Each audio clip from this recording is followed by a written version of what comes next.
We got a story time redeem. What did you want to know about my pets? Indeed, I do have a chinchilla.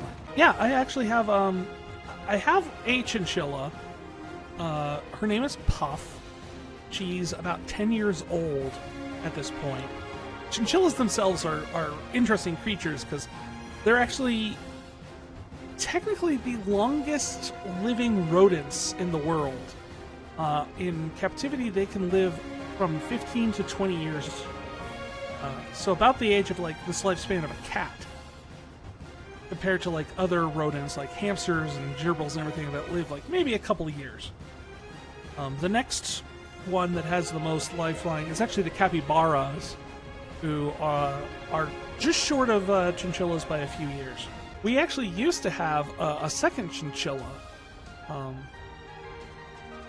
So we have Puff, who is a little gray chinchilla, and she's a good size and she's cuddly, and honestly, she's uncharacteristic for a chinchilla. Most of the time, chinchillas are like very timid, skittish creatures. They go and hide and stuff like that. But Puff is like right up at the cage, right at the wall, like eager to meet you, eager to greet you, wants treats. How do you go about getting a chinchilla for pets? Around here, they just sell them in pet stores. So, I mean, I got mine from just a local pet shop. I went in and I got to kind of play with a few of them. And Puff, the one we ended up getting, was the one who, unlike the others who kind of like hid and kind of huddled into like a little ball when I held them to my chest, Puff immediately was like up and like sniffing my chin. And kind of curious about me and everything like that. And that's kind of how we knew that she was like the good pick for us. As for the why would I get a chinchilla? Quite honestly, they're just really soft, cute, energetic little pets. They're fun to watch. They're silly. And really, the big thing, so nice to pet. Very calming. Their fur is insanely dense in terms of like follicles per like hair per follicle type of thing, to the point where they can't get wet or else the water gets trapped in their fur and it turns into mold. So to bathe, they use dust, like a fine volcanic dust. Puff heard her name and woke up.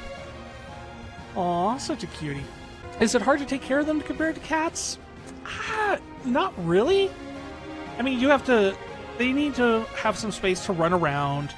You gotta just keep them dust, for their dust baths every few days or so. Other than that, I mean, they're pretty much just, they kind of take care of themselves. I mean, they're like most small animals where you can just give them food, like a bowl of food, a water bottle hanging on their cage, and they'll just kind of manage themselves. You can leave food in there. They don't overeat.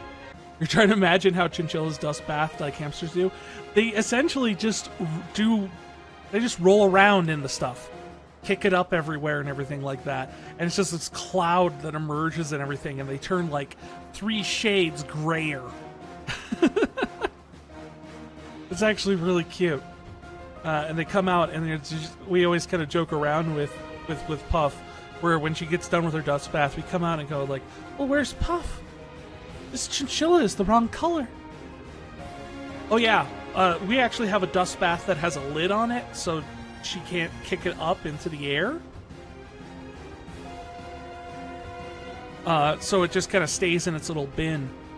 But it's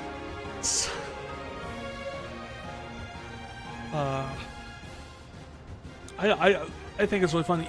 The big thing is you got to make sure to try and like give them enough room that they can run around and exercise in.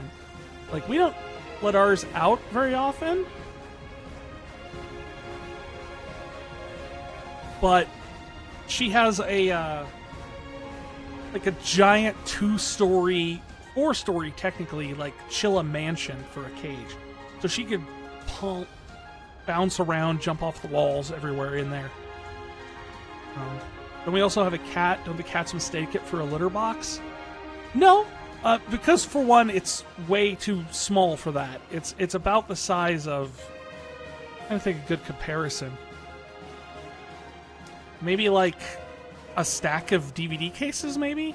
In terms of like how big the dustbin is. So it's not big enough for the cats to do that. But the cats do seem to get along with the chinchillas pretty well. It seems to be like the chinchilla seems to think the cats are big chinchillas, and the cats think that the chinchilla is a little cat. Yeah, the cats will get up to the cage and like they'll touch noses as kind of an affectionate greeting between the two of them.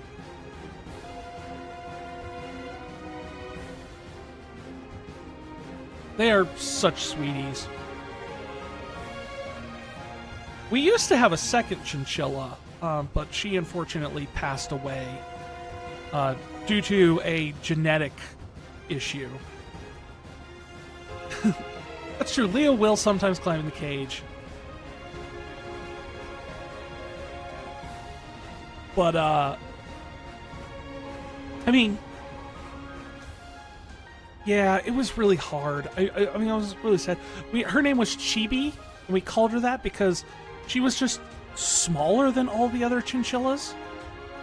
But she was also completely black fur, which on its own is a fairly rare thing, because chinchilla fur colors, when it's not like the default gray, most of the fur colors are genetic mutations that have to be triggered by breeding.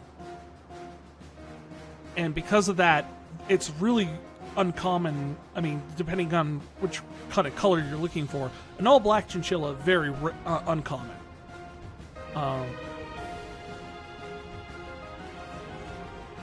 You probably think it's like the movie Critters. How so? Because I've seen Critters, and I'm trying to think of how that comparison works. But because she had black fur, she also had a stunted growth. And essentially what unfortunately happened because of that is as she got older, her insides continued to grow, but her rest of her body didn't. And it just became too much for her. Oh, a black ball of fur. I get what you're saying. Yeah. Yeah, and unfortunately she just passed away one time, and there was nothing we really could do about it. It's not like it was just genetics. Bad roll of the dice, really. But we still have Puff, and we've had Puff for a good long time. She's as healthy as can be. I mean, she just constantly just a super happy little chilla. So yeah, that's a little bit about my chillas there. I'm sure they all had a good life with me. We tried to give them the best we could. There's the cats that keep him company. There's us that keep him company. And once we finish cleaning up the guest room, we'll finally be able to let her out and run around a little bit with us.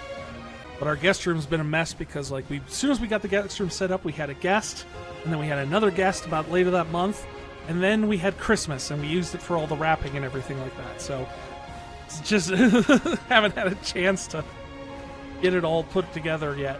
But once we do, Puff will have her room to run around in, with no cords being the important thing, because they love to chew, and they will go after cords. Unfortunately, the biggest risk with domestic chillas is them accidentally electrocuting themselves, apparently. So it's always something to watch out for. Luckily, we've never had it happen, but I mean, they're only about the size of, I don't know. I think looking at it is probably like maybe 2 PlayStation controllers stacked on top of each other. So, I mean, I have to imagine a little electricity goes a long way when your body's that small. Small and fluffy. I'll try and post more pictures of Puff just doing weird things on the Discord. Because she is a wacky little thing. Like, she'll just tear through stuff. And we used to actually have a thing where she had a room to run around in, but we had a bookshelf with just like a bunch of books and everything on it all over the place. And she would get in there and like hide behind the books and then start just tearing them up. So we have so many damaged books. Nothing, you know, valuable or anything like that. Just random paperbacks and whatnot. But if you go through our house or our bookshelves, every now and then you'll just find one with like half of a cover missing or a bunch of pages torn out of it. Yeah, that was Puff. She goes into her book fort and chews. Yeah, that's a little bit about my chinchillas.